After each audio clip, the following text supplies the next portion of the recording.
I'm Virginia Prescott, host of On Second Thought, and I'm here with GPB's What You Need to Know Coronavirus web series.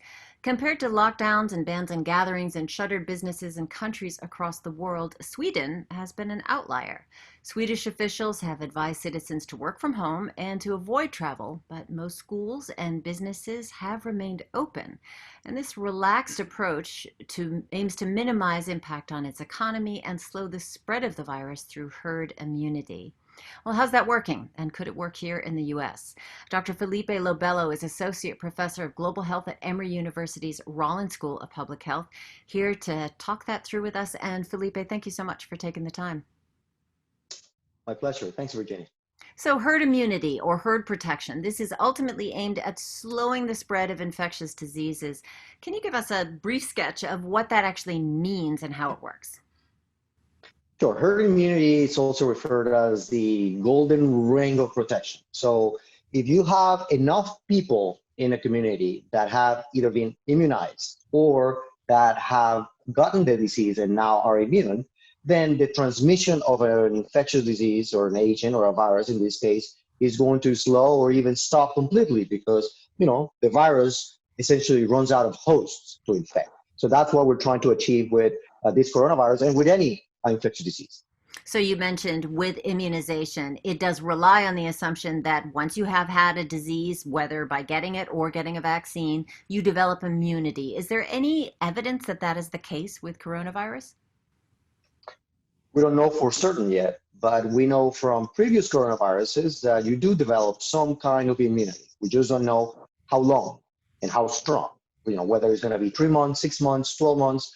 We sort of like have pretty good indication that a vaccine or getting the disease will protect you, but we still need to have more data in order to definitively say if it's going to be 6 months, 12 months, or longer. So, how about if we're looking at the difference in the Swedish model, how about risk factors for coronavirus, obesity, diabetes, hypertension, smoking? How do the Swedish and American populations compare on those factors?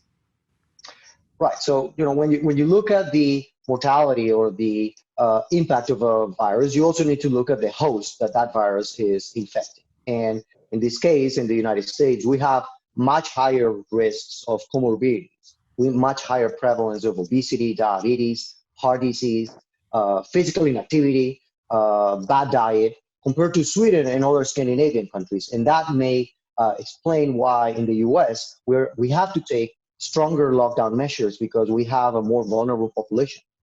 Well, the U.S. also has higher rates of poverty and income inequality. How does this factor into the debate over herd immunity?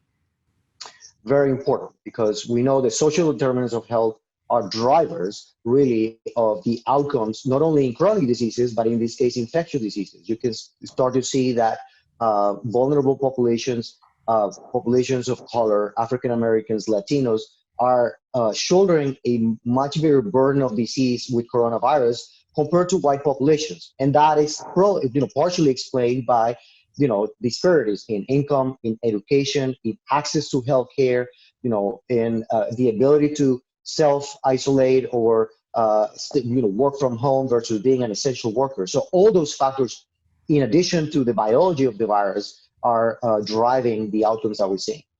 So the results have been different in different countries. How is Sweden faring, even compared to the Scandinavian countries which surround it? How is this model working? Well, it's a mixed bag. We know that they have a higher total number of deaths and a higher mortality per capita compared to other Scandinavian countries. Now, we also know that the percentage of the population that has been infected so far in Sweden appear to be higher, maybe around 15% compared to 5% or less in most other countries. So, if this is a long process, they will probably achieve herd immunity faster because the virus obviously is going faster through the population. But they're also paying a high toll in terms of mortalities, particularly around elderly populations. More than 80% of their deaths come from nursing homes. But that is part of the argument for herd immunity, and critics of this strategy have also compared it to eugenics. Basically, you're depending on the younger, stronger population continuing to survive, and in the crudest terms, picking off the elderly and the less strong. What do you think of that criticism? Yeah, it's a very valid criticism. I mean, the reason we have public health and mitigation strategies is precisely to protect everyone. And we do know that the elderly are more vulnerable, but we also know that this virus can affect and does affect younger people and people that maybe don't have pre-existing conditions. Even we're starting to see cases in kids that develop vasculitis or inflammation of their blood vessels or their heart. So we really don't know exactly how this virus kills necessarily. So this idea that we can sort of write off a whole segment of the population to keep the economy going is just a false alternative. We do have the public health tools in order to mitigate a disaster like this. You mentioned that Sweden is seeing a higher per capita death rate than its neighboring countries. This is a population of just above 10 million for the entire country. So, were that to scale up, were the US to adopt this kind of model, what kind of numbers do you think we'd be seeing? Well, we know if had we done nothing in the United States, early models predicted up to 2 million deaths due to coronavirus over the next 12 months. And we have now data showing that a big lockdown, a big hammer in order to suppress the virus, hopefully will bring that down to around 150,000 deaths is sort of like the latest estimate for the next few months. So had we taken a middle approach, which is what Sweden is doing, which is just doing mitigation strategies but not full suppression, will probably be somewhere in between 150 and 2 million deaths. It's very hard to know because disparities, because our country is very diverse, because people, by seeing what's happening in other countries, are taking their own measures even before the governor's lockdown. So it's really impossible to tell, but somewhere in between. So you could argue that Georgia has taken a somewhere in between strategy so far, with Governor Brian Kemp trying to open up the economy, opening up a lot of businesses.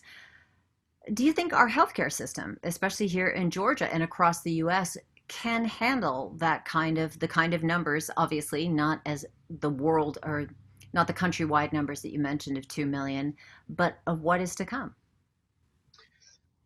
Every aspect of healthcare and on public health is local. So it's hard to make a prediction about how the state will fare. And if we look at the state, we've been relatively doing okay in terms of the percentage of ICU beds, for example, that are being used statewide. But when you drill down into particular communities like Albany or like some areas of Northeast Georgia, we do see an overrun in the capacity of healthcare systems because outbreaks are localized and they don't all happen at the same time. So it's hard to know how this is going to affect whether the healthcare system in Georgia is fully going to cope. I think it's going to cope in some areas, but unfortunately, in areas where there's more vulnerable populations, their likelihood to see will have likelihood to see outbreaks and more excess mortality, unfortunately, because we're not taking all the public health measures that we need to take. It's not just the suppression, it's also improving our public health capacity to early detect, isolate, find the contacts of people that develop the disease. In essence, we're not able to do that in Georgia. Dr. Felipe Lobelo, I want to thank you so much for your time. My pleasure, Virginia. Thank you. Dr. Felipe Lobelo, Associate Professor of Global Health at Emory University's Rollins School of Public Health. And you can see more videos from the What You Need to Know Coronavirus web series at gpb.org/virus.